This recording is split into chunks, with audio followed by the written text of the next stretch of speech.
எல்லாருக்கும் வணக்கம்.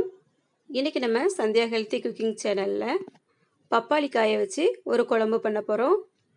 இது நிறைய பேருக்கு தெரியுமா என்னங்கிறது தெரியல, ஆனால் எங்கள் பாட்டி வச்சு தருவாங்க, ரொம்ப டேஸ்ட்டாக இருக்கும்.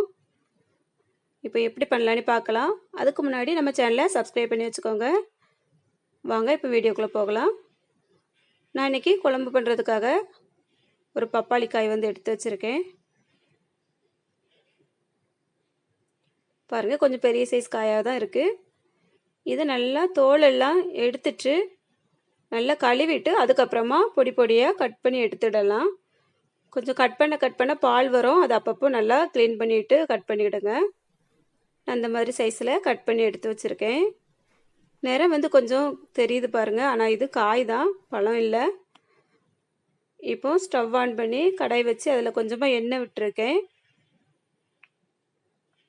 இதில் கொஞ்சம் கடுகு சேர்த்தாச்சு. இந்த கடுகு வெடித்ததும் ஒரு 2 பல்லாரி பொடியாக கட் பண்ணி எடுத்து வச்சுருக்கேன், அதையும் இதில் சேர்த்துட்டு வதக்கிக்கிடுவோம். இதில் சின்ன வெங்காயமும் சேர்த்தா இன்னும் நல்லாயிருக்கும். கொஞ்சமாக கறிவேப்பிலை சேர்த்துருக்கேன். இதை நல்லா வதக்கி விட்டுறலாம்.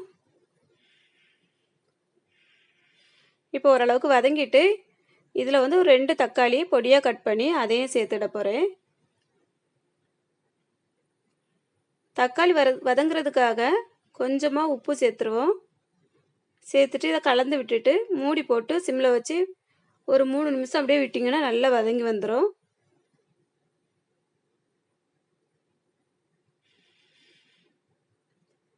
இப்போ தக்காளி நல்லா வதங்கிட்டு பாருங்கள். இதில் நம்ம க்ளீன் பண்ணி எடுத்து வச்சுருக்க பப்பாளி காயை இதில் சேர்த்துடலாம்.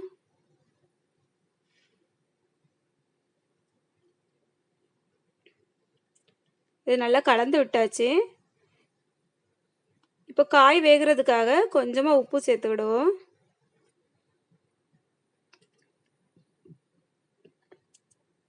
இதில் காய் மூழ்கிற அளவுக்கு தண்ணி சேர்த்துட்டு இதை ஒரு மூடி போட்டு நம்ம வேக விட்டுறலாம். ஒரு 20 நிமிஷத்துக்கு அப்படியே இருந்து வேகட்டும். இப்போ நான் ஒரு மூடி தேங்காய் பொடியை துருவி எடுத்து வச்சுருக்கேன். அது கூட காரத்துக்காக ஒரு 6 வத்தல் எடுத்துருக்கேன் பாருங்கள். நல்லா பெரிய சைஸ் வத்தலாக தான் இருக்குது. சின்ன வத்தலாக இருந்தால் ஒரு 8-9 வத்தல் கூட சேர்த்துக்கிடலாம். இப்போ 1 ஸ்பூன் அளவுக்கு ஜீரகம் சேர்த்துக்கிட போகிறேன்.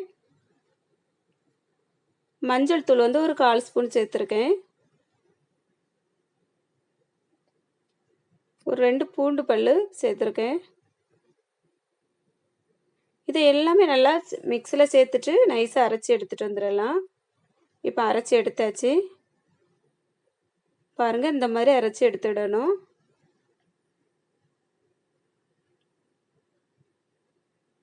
இப்போ இந்த அளவுக்கு நான் புளி எடுத்து வச்சுருக்கேன். இதையும் தண்ணியில் சேர்த்து நல்லா ஊற வச்சிடலாம்.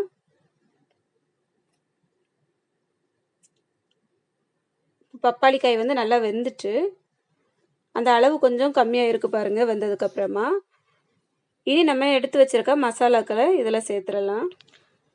நான் இப்போ அரைச்சி வச்ச தேங்காவை இதில் சேர்த்துக்கிட போகிறேன்.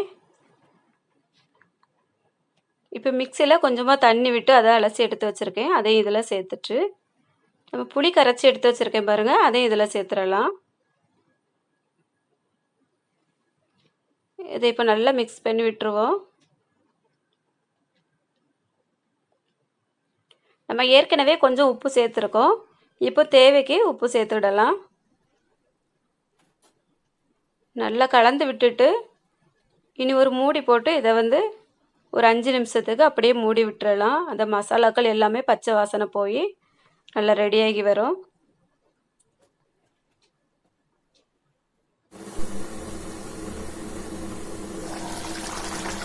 பாருங்கள், குழம்பு சூப்பராக ரெடி ஆகிட்டு.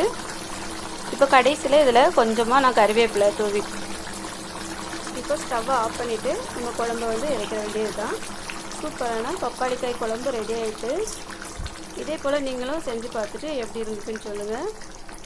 இந்த பப்பாளி காய் குழம்பு கர்ப்பமாக இருக்கிறவங்க சாப்பிட வேண்டாம், பிள்ளைங்களுக்கெல்லாம் நல்லா கொடுக்கலாம். இது வயிற்றில் உள்ள கிருமியெல்லாம் அழிக்கும். ரொம்ப டேஸ்ட்டாகவும் இருக்கும், உடம்புக்கும் ரொம்ப ஆரோக்கியமானது.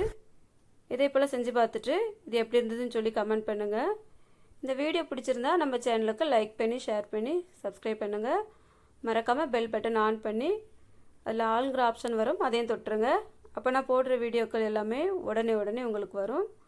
மறக்காமல் எல்லா வீடியோக்களையும் பார்க்கலாம். நன்றி, வணக்கம்.